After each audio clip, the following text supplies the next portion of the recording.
Hello दोस्तों, welcome to नानी का ढाबा।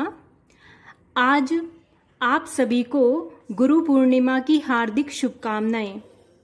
आज हम गुरु पूर्णिमा के उपलक्ष्य में पंजीरी का प्रसाद बनाने जा रहे हैं, जिसको हम सत्यनारायण का प्रसाद भी कहते हैं। तो दोस्तों, अब हम शुरू करते हैं पंजीरी बनाना।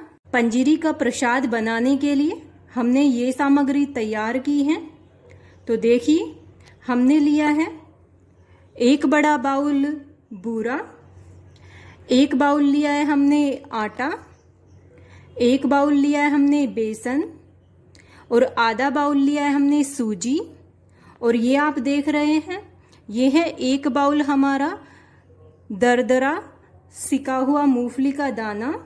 और ये लिए हमने 2 बड़े चमचे घी के। और ये लिए हमने केला। और ये कुछ हमने टुकड़े लिए हैं काजू के, कुछ टुकड़े अखरोट के, कुछ लिया है हमने बादाम की कतरन, नारियल का बुरादा और पिस्ता। तो दोस्तों, अब हम शुरू करते हैं। हमने गैस पर फ्राई पैन चढ़ा दिया है। अब इसको हम ऑन कर देते हैं। जो हमने 2 बड़े चमचे घी के लिए हैं, वो भी हम इसके अंदर डाल देते हैं। अब हम इसके अंदर डालेंगे आटा, बेसन, सूजी। अब हम इसे मिक्स कर लेते हैं घी के अंदर और आंच को हम थोड़ा धीमा कर देते हैं गैस को। भगवान का प्रसाद तो वैसे भी बहुत स्वादिष्ट बनता है, जिसके लिए कहा गया है कि प्रसाद के लिए तो देवताएं भी तरसते हैं। जब तक ये हल्का ब्राउन हो तब तक हमें इसे धीमी आंच पर ऐसे ही सेकते रहेंगे। देखो दोस्तों, इसका जो कलर है वो चेंज हो चुका है और इसमें खुशबू भी आने लगी है। बड़े ही सौभाग्यशाली होते हैं वो लोग जिनको भगवान का प्रसाद बनाने का सौभाग्य मिलता है। और मुझे भी वो सौभाग्य मिला है भगवान का प्रसाद बनाने का, ताकि जैसा हमें चाहिए वैसा सिक जाए। इसको 2 मिनट और चलाएंगे हम। देखिए, हमारी पंजीरी एकदम सिक चुकी है। अब हम क्या करेंगे, गैस को बंद कर देते हैं और इसे ठंडा होने के लिए हम रख देते हैं, क्योंकि जो हम इसके अंदर बूरा मिलाएंगे वो हम ठंडा करके ही मिलाएंगे। आप इस चीज का विशेष ध्यान रखना है आपको कि गरम पंजीरी के अंदर आपको कभी भी बूरा नहीं मिलानी है। अगर आप मिलाएंगे तो जो हमारी पंजीरी है वो एकदम सख्त बन जाएगी। तो इसलिए हम बूरा को ठंडा होने के बाद ही मिलाएं। तो हम इसे ठंडा होने के लिए रख देते हैं कुछ देर के लिए। हमारी पंजीरी ठंडी हो चुकी है। अब हम इसके अंदर बूरा मिक्स करेंगे। अब इसके अंदर बूरा मिक्स कर लेते हैं और जो हमारे ड्राई फ्रूट थे वो भी हम डाल लेते हैं। ये हम डाल रहे हैं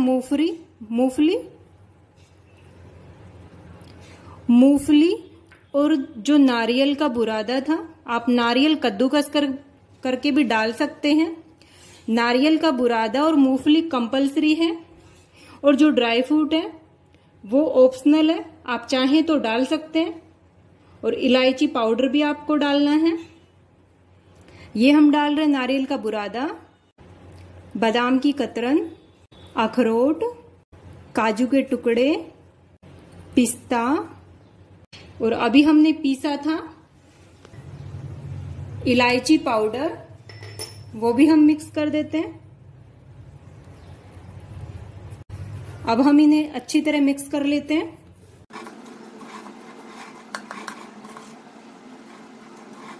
मीठा आप देख सकते हैं अपने अनुसार, आपको कम लगे तो आप और भी डाल सकते हैं। प्रसाद चाहे हम कोई भी बनाएं भगवान के लिए, वो वैसे भी बहुत स्वादिष्ट बनता है। वो इसलिए बनता है क्योंकि हम उसे भगवान के भोग लगाते हैं। तो देखिए, हमारा बूरा अच्छी तरह पंजीरी के अंदर मिक्स हो चुका है। अब हम इसे 2 भागों में कर लेते हैं और जो हमने केले लिए थे वो भी हम इसके अंदर काट लेते हैं। हमने पंजीरी को 2 भागों में कर लिया है। एक हमने सिंपल रखा है और दूसरा जो हमारे पास केले थे वो भी हम इसके अंदर डाल देते हैं। तो देखिए हम केले इसके अंदर काट के डाल देते हैं।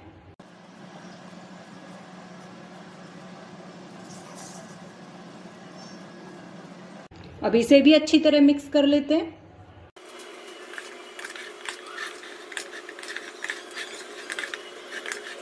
आप मेरी इस रेसिपी को जरूर ट्राई करके देखना, आपको बहुत पसंद आएगा। अब हम इसे एक बाउल में निकाल लेते हैं। हमारा पंजीरी का प्रसाद बनकर तैयार हो चुका है सर्व करने के लिए। अब हम इसकी तुलसी के पत्ते से गार्निश कर देते हैं। दोस्तों, कहते हैं अगर प्रसाद के अंदर तुलसी का पत्ता न हो तो प्रसाद अधूरा माना जाता है। और हमने पंचामृत भी बनाकर रखा हुआ है। तो अगर आपको हमारी ये रेसिपी पसंद आई है तो प्लीज आप इस रेसिपी को लाइक करें, शेयर करें, सब्सक्राइब करें और कमेंट में जरूर लिखें। धन्यवाद।